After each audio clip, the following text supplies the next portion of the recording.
La siguiente cápsula tiene por objetivo continuar presentando otros aspectos del arte rococó y comentar sus diferencias con el periodo artístico previo conocido como barroco. Algunos autores confunden el estilo barroco con el posterior rococó.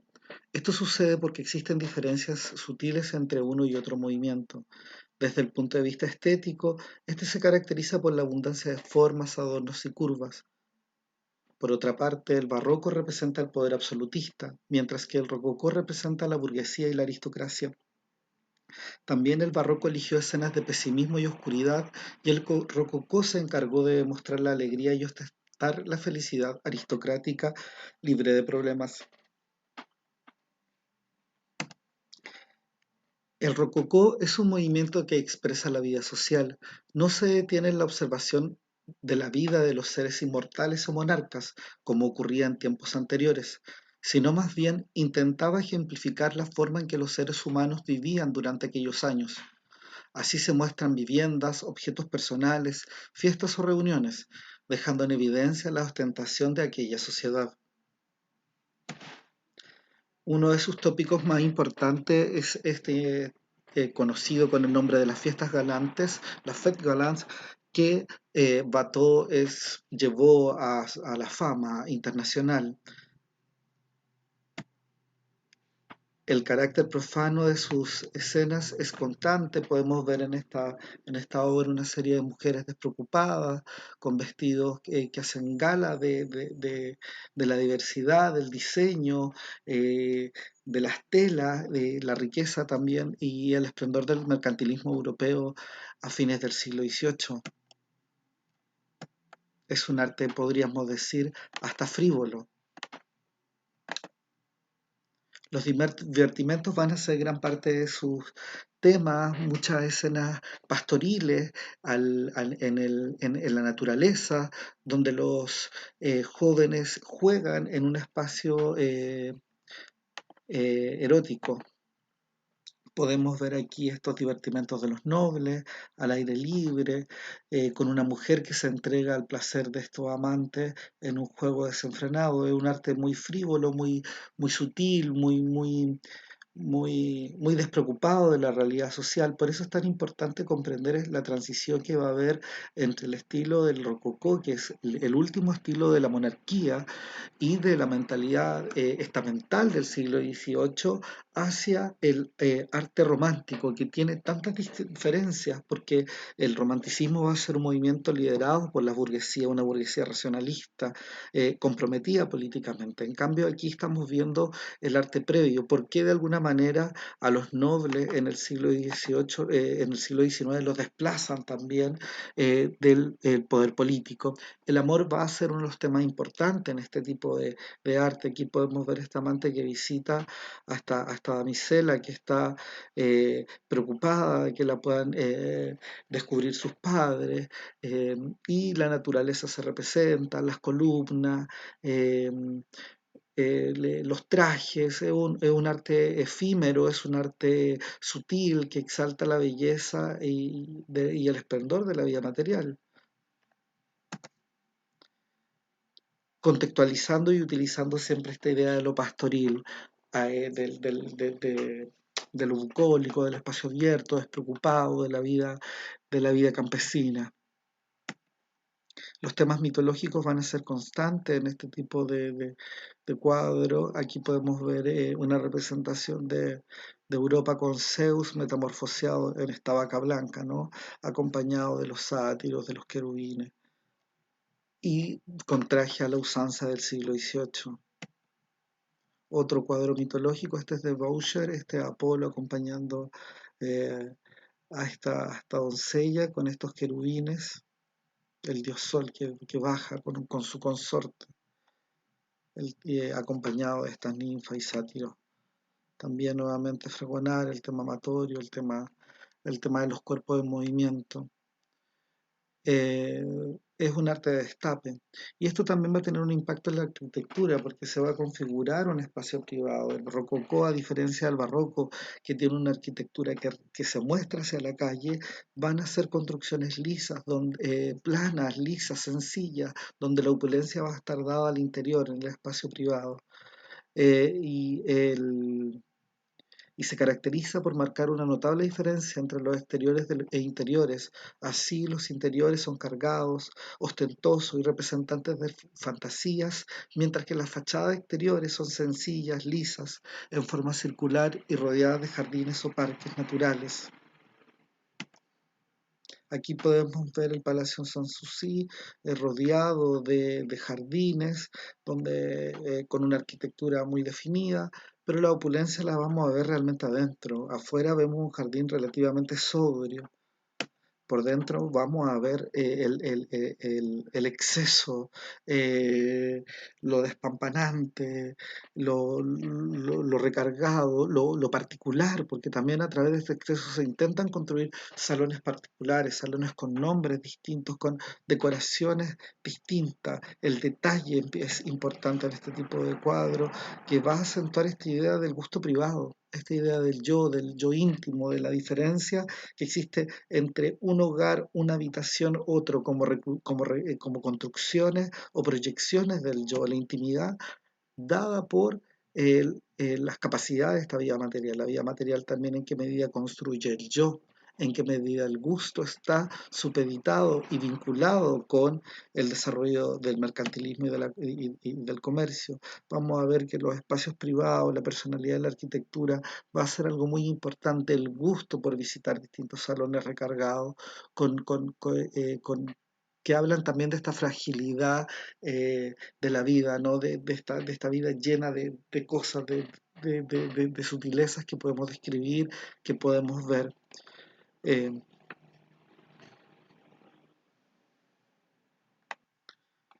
Me gustaría continuar comentando otras láminas que hablan sobre algunos artistas importantes del arte rococó, especialmente Watteau. Watteau descubre las fiestas galantes. El mundo bucólico se disfraza de manera mundana y los pastores y pastoras llevan elegantes trajes de la época, limitándose la situación pastoril a la conversación de los amantes, el marco de la naturaleza y el alejamiento de la vida cortesana y urbana. Se traslada uno, en una especie de juego, a una circunstancia que, al tiempo que conservaba las ventajas de la civilización, prometía la liberación de sus trabas.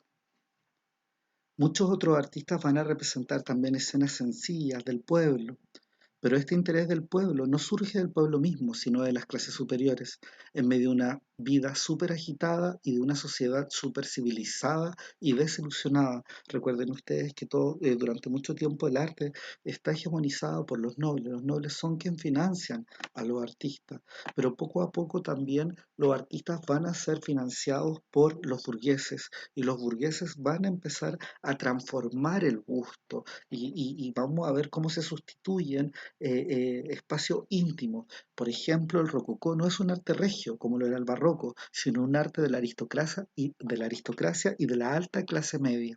Los patronos privados desplazan a los reyes y a las ciudades de la actividad constructora, y en vez de castillos y palacios se construyen hotel y petit mansiones. Al frío mármol y el pesado bronce de las estancias solemnes se prefiere la intimidad y la gracia de las cabinas y boudoirs. El colorido serio y solemne, el castaño y el púrpura, el azul oscuro y el oro se sustituyen por los claros colores al pastel, por el gris y el plata, el verde reseda y el rosa. Comparado con las visiones violentas y excitadas del barroco, que inundan tumultuosamente los límites de la existencia normal, todo lo que engendra el rococó da la impresión de débil, mínimo y frívolo.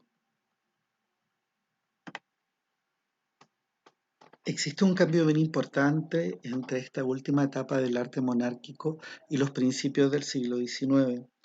En la obra de Watteau, de Rameau, de Marivaux, incluso de las de Fragonard, Chardin y Mozart, todo es bello y melodioso.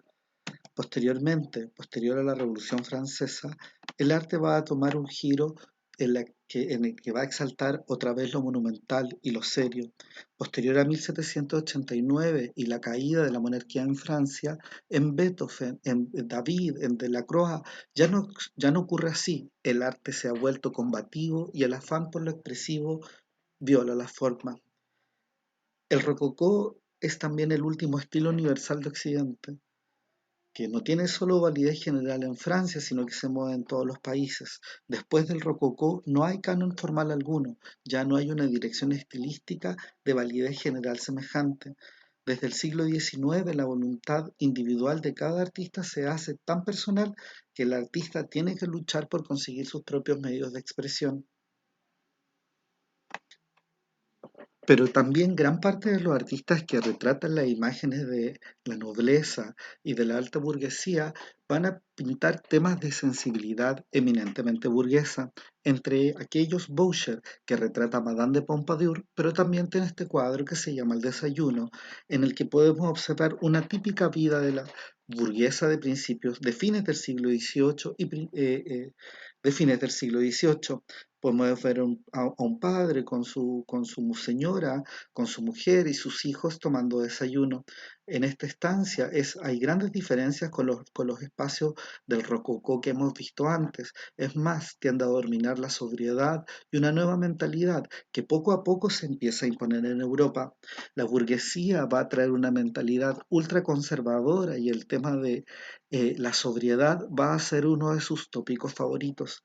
En adelante, muchos autores pintan también temas asociados a la sensibilidad eminentemente burguesa, mostrando una transición hacia el romanticismo. El romanticismo va a ser un movimiento artístico y literario en el que va a dominar la sensibilidad burguesa y muchos autores van a augurarlo desde finales del siglo XVIII.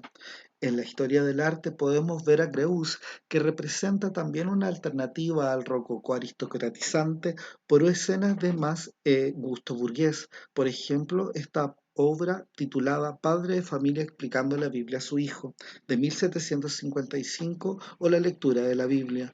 Podemos ver cómo coexisten en Francia dos corrientes estéticas con temas y motivos diferentes. Un padre junto a toda su familia que lo acompaña un perro adornado de también objetos que exaltan la vida material europea, pero desde un punto de vista mucho más sobrio, sin esas paredes recargadas que veíamos en el arte nobiliario del rococó.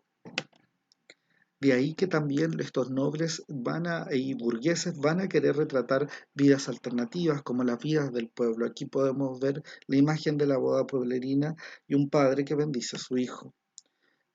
Aquí la muerte o el hijo castigado, la maldición del padre, ¿no? Que un hijo llega a su casa a visitar a su padre demasiado tarde, una vez que ya muerto. Escenas de la vida privada que sustituyen el gusto del rococó que hemos visto y por nuevos gustos que van a ser los gustos de la burguesía que poco a poco se van a imponer en el arte y en la sociedad en general. La transición a la modernidad es el advenimiento del triunfo de las burguesías locales. Todas estas imágenes van a sustituir la sensibilidad de un primer barroco, perdón, de un primer rococó, por imágenes que van a exaltar los bodegones y la vida pueblerina desde un punto de vista sencillo.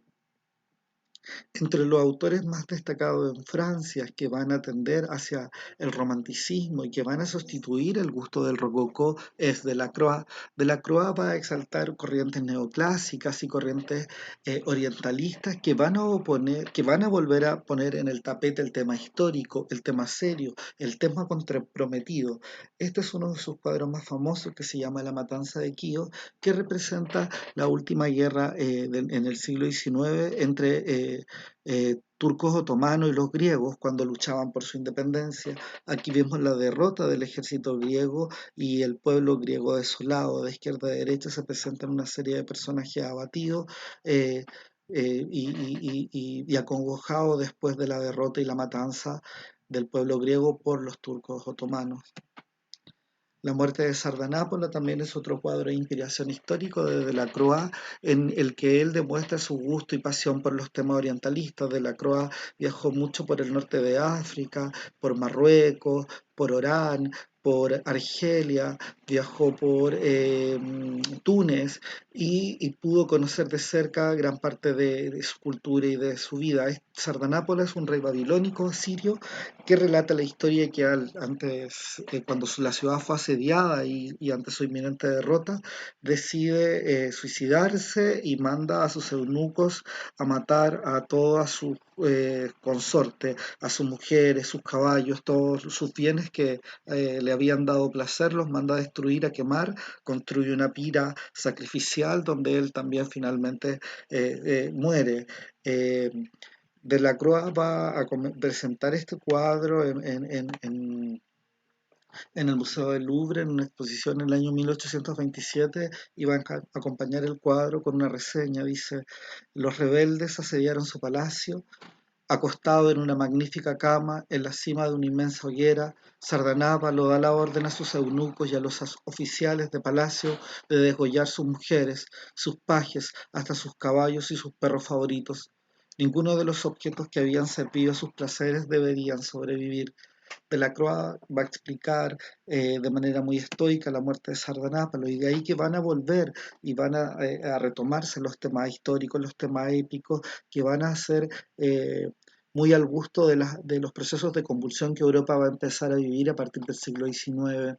Entre Delacroix y el Rococó hay una transición en los gustos, hay una transición en los temas que también nos permite a nosotros observar cómo la modernidad se va a imponer como una nueva forma de sentir y de pensar que va a sustituir el discurso del antiguo régimen.